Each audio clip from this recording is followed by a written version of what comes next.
Hi everyone, welcome back to the God Life series. So good to have you join us once again in this year 2022. And as usual, I have come with a question. Are we veiled or are we unveiled?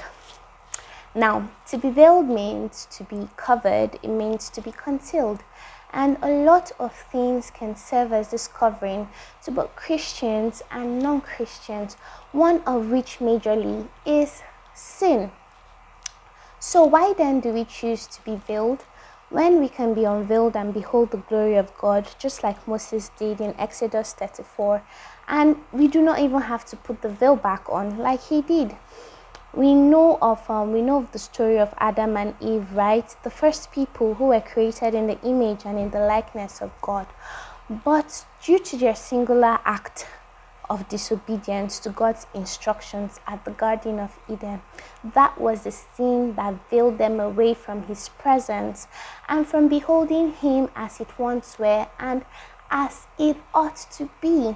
We also learn of Peter, James, and John, right, who with unveiled faces, they were able to behold the glory of God at the transfiguration of Jesus. And further in scriptures, we learn of Peter, who put on a covering, I would like to call it the veil of shame, where he denied Jesus, but eventually came unto repentance. Throughout scriptures, we learn of certain people such as Abraham, such as Moses and the likes, who were deliberate with their walk with God and they were able to behold the Father.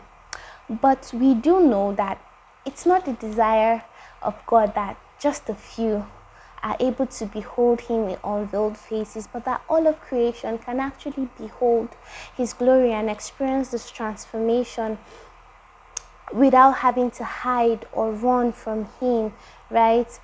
He desires that we have that relationship where we can commune as friend to friend.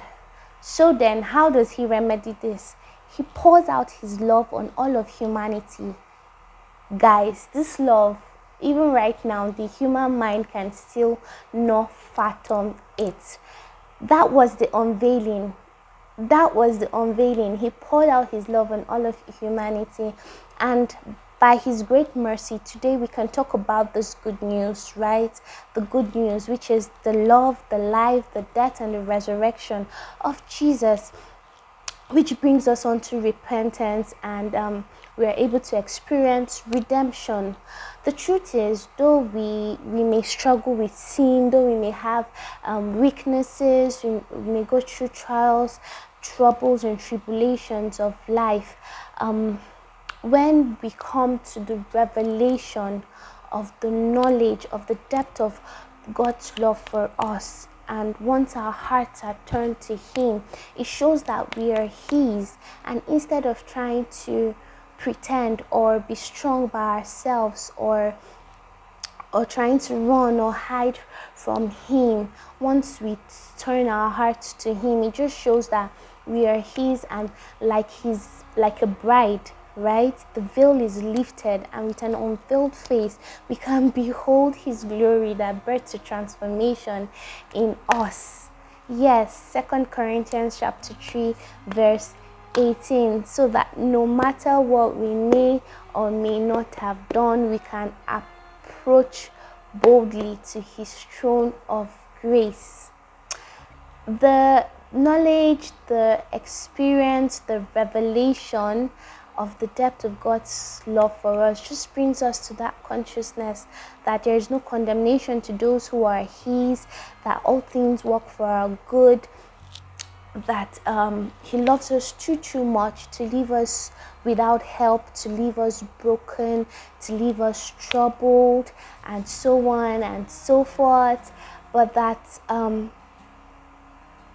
no matter what we may or may not have done, we can come to him, we can approach him, and we can behold his glory and be transformed. Today, I have just come to urge you, and yes, you, inclusive of myself, that we should throw back any form of veil we may knowingly or unknowingly have put on. Remove it. Do not be afraid to go before him. Do not be afraid to be vulnerable before him. just allow the depth of his love to lift the veil, and as you behold, he exposes you to his glory that births a transformation that brings you to another level of intimacy with him. So I just really hope that you've been able to get one or two lessons from this, that this has blessed you in some sort of way. And do not forget to like, do not forget to comment, do not forget to share, and do not forget to subscribe to our channel. And remember, we are praying for you. And till our next God Life series, bye.